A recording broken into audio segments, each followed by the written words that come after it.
some don't vote at all.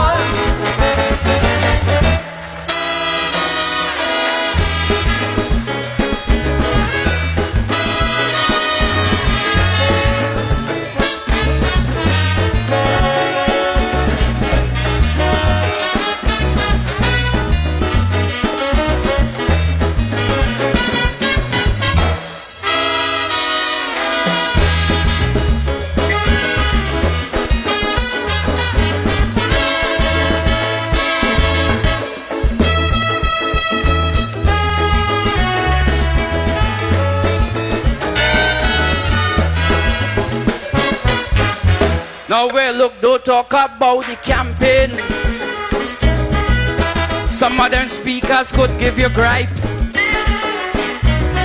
Just imagine one night in St. Augustine,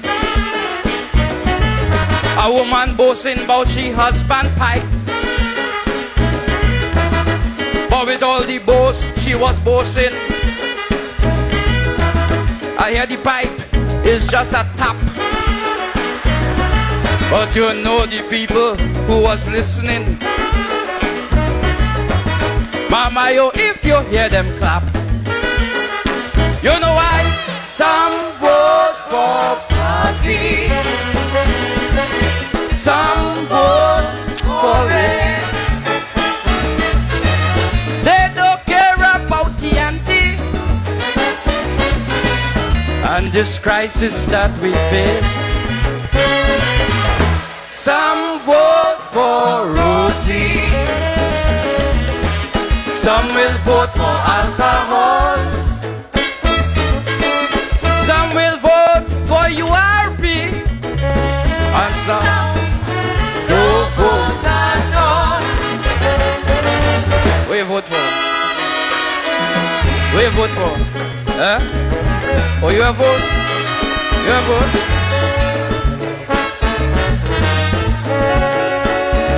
Hey, we are here with businessman Olivier Arrindell, aviation expert also, and all-rounder.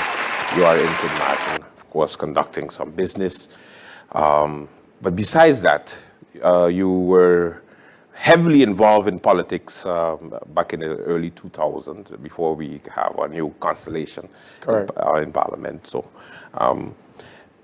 looking at politics in the early 2000s and politics now, anything changed? Why you gotta come out like that, man? Lord have mercy, Andrew. In my personal opinion, no. I think the only thing that has changed is just the political faces, but not the system. Not the system. So if the system does not change, you know, it stays predominantly the same. You see, so the system has changed in 2010. Yeah. So then that system is in place now, 2023. So I think that's 23 years, if I'm not mistaken, right? Yeah. So I think it has to change again. It has to change again. Yes. So you don't think that the way it's set up now, it benefits us even more? No. No? The parliamentarians, we have ministers. Before it was just island council members, executive council. It was a bit different. Yeah, it's just titles. Yeah. No structure.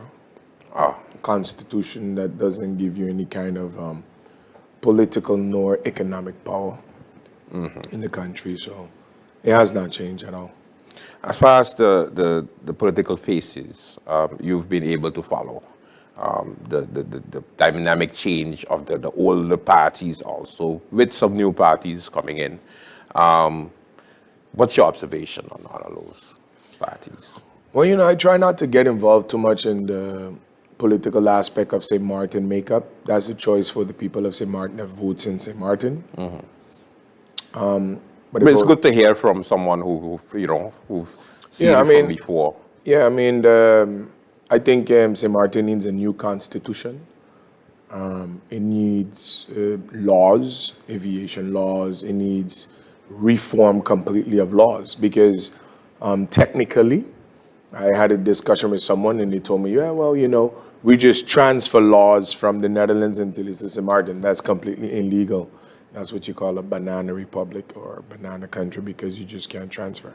you have to modify and establish the laws into the reality of what St. Maarten is today. And, that's the responsibility of the Parliament of St. Maarten.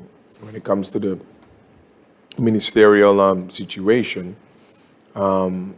it is what it is. Ministers typically controlled by Parliament, and there is no two sides of government. There's one side of government. So you don't have the legislation. So the legislation hall, which is Parliament, operates like a government, like an island council, and the executive council, like in the past, operates like the Council of Ministers. So that's my observation there. So things are not going to change unless you have a constitutional reform.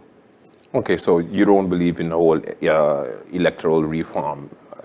No, you need to have constitutional reform in order for you to have electoral reform. For example, in the Netherlands, they have first generation Dutch that can get certain positions in certain, St. Maarten, we don't have no separation of that, For example, I'm residing in the Dominican Republic, and I remember coming to St. Maarten to register a divorce that I had with my ex-wife, which I got married here because St. Maarten is part of the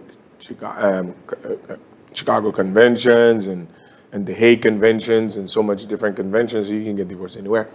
They literally take me out of the system to, it is ironic. So I said to the lady, okay, if you want to take me out of the system, no problem. Where am I going to register? But since you want to take me out, it's no problem. So I'm happy, and these are the things. You cannot just take somebody out of the system. Yeah. But I guess they might fear that I might have political retribution, but that's not my interest. But, you have to have a civil registry system with your citizens that were born into your country.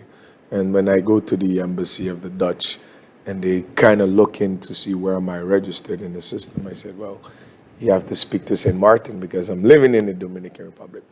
So most people don't know how the system functions. The system functions only within the Kingdom of the Netherlands, and you can only move someone from one sector of the Kingdom of the Netherlands to another sector of the Kingdom of the Netherlands. But if the person is not living in the Kingdom of the Netherlands, they must be registered of their place of birth within the Kingdom of the Netherlands. Now, if someone that is not born in any part of the Kingdom of the Netherlands, but they are naturalized, then there is a special section for them to be registered if they are not living in the Kingdom of the Netherlands. So most people that are working in the government administrative system, they have no training in how to execute certain governmental processes. And that's why the system is backed up. Aviation. Yes. You've, for quite some time, very critical on how St. Maarten has been dealing with its aviation sector.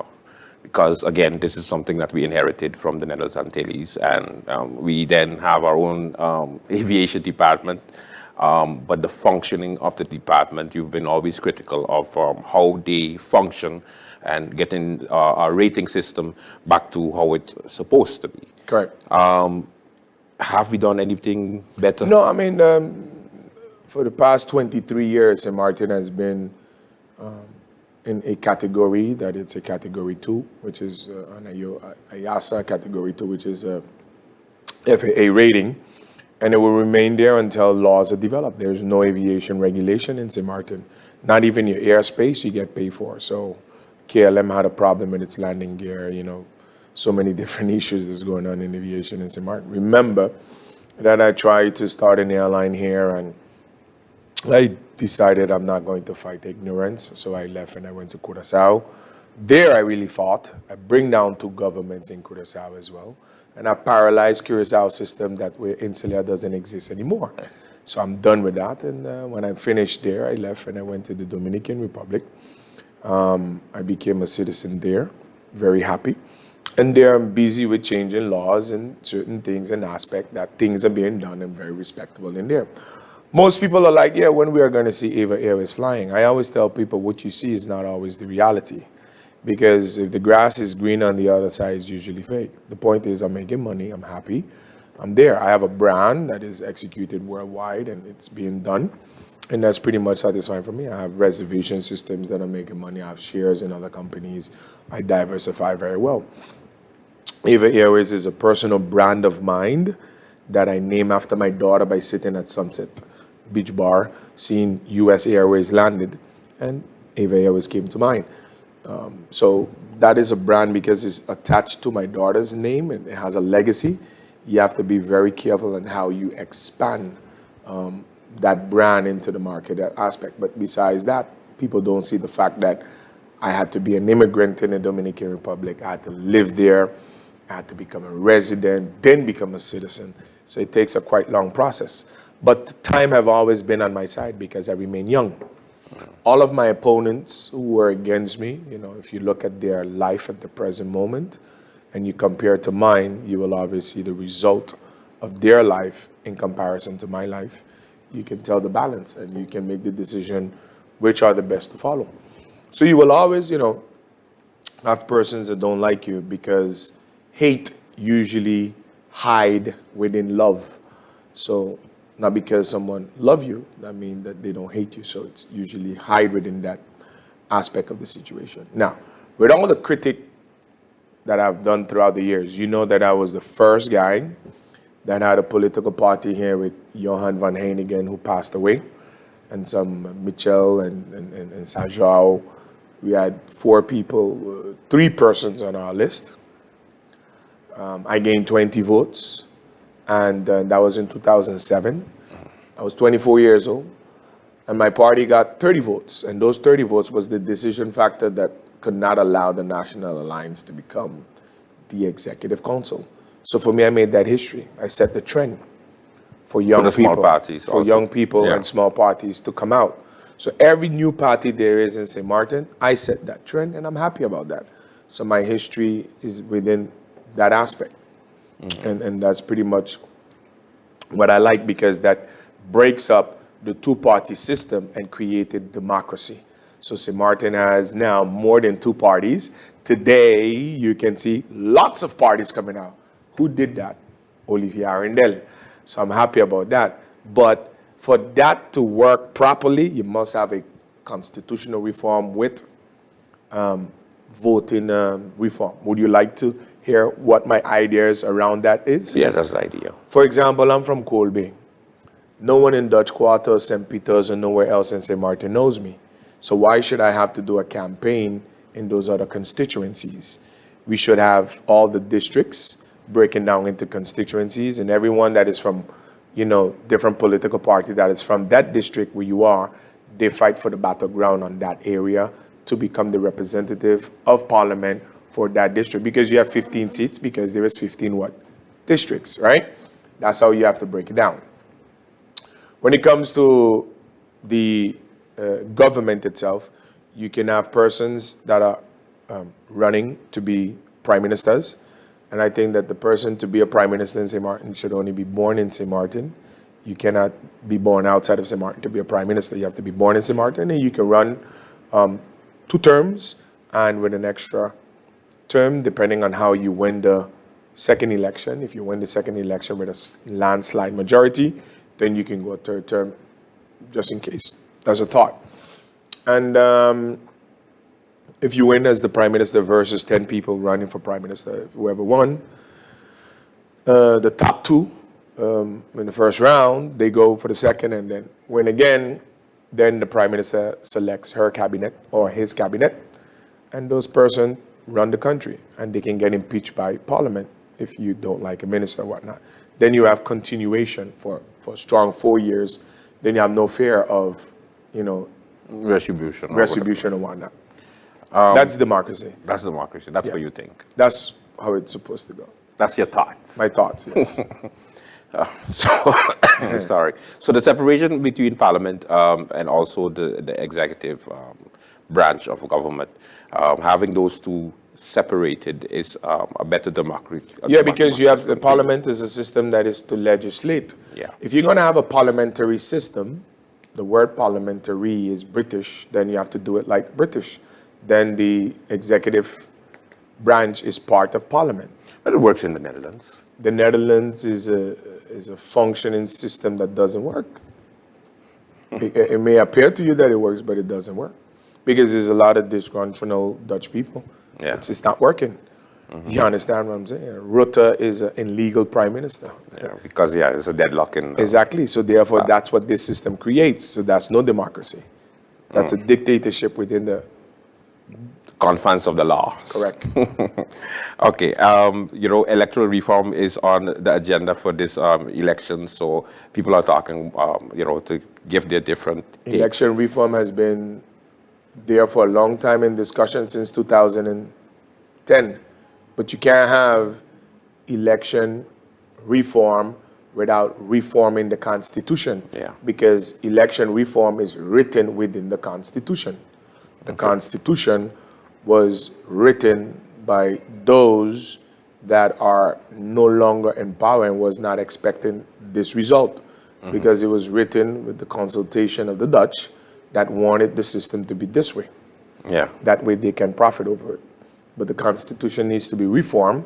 That way we can get out of a 1.5 billion guilders in debt. Taxes that are rampant higher than the Netherlands itself. And the country is broke. So it is what it is. If the country is not broke, then we should not have potholes in the streets. That's plain and simple. It's a broke country. Your advice to upcoming politicians for this election that's coming out, Mr. Olivier? Is it in general, or you want me to give advice to a specific person? Specific. You specific, give me a general, whichever one you feel. Well, my advice is pretty much you guys have to try to get together and reform the Constitution. That way all the personal interests can be met and the business interests can be met and everybody is winning. But if the Constitution is not reformed, then you're going to have the same result that is going on. Yeah. Then you will have businessmen controlling the politics in St. Maarten, and government should become an institution of regulating. They are regulators, not administrators. That's a big difference. So right now the system is administrating instead of regulating. For example, if you want to get a license, they have to figure out why you need the license and blah, blah. That's called administrative ignorance. But when you regulate, you go by the book and say, okay, this and this and that. Based on, correct. It's a simple system. But the system doesn't function. Okay. So it's very difficult for investors to invest here if the system doesn't function properly. It may seem like, and the inflation is rapid high. So there's a lot of problems, but I'm sure that those guys are experts in their own capacity. Like I said before, I don't live here. I'm more concerned about the next election in Dominican Republic than I am concerned about the election in St. Maarten. Not to say that I do love where I was born. I do love my place. That's why I visit as much as I can to spend the tourist dollars here. But there's a saying, you go where you are accepted and loved and not where you're tolerated. So as you can see, people may have their perception of me. That's not my problem. That's their problem. And my problem is, I would love to see St. Maarten better. When you drive into the capital, I realize that we have a new mountain, and it's called the Mountain of Trash. And that's a bad history that we have within the Caribbean. It's very, very, very, we have to get prideful, and it's not everything about dollars. You're supposed to have some national pride. Correct. This is why I admire how Haiti always go with their revolution. No matter what, they stand strong to protect their land. Whether hunger or not, they're there. Dominicans are like that as well, and so many other countries are like that. You can't hold your government responsible. But in St. Maarten, everybody knows each other, so we have to keep it going.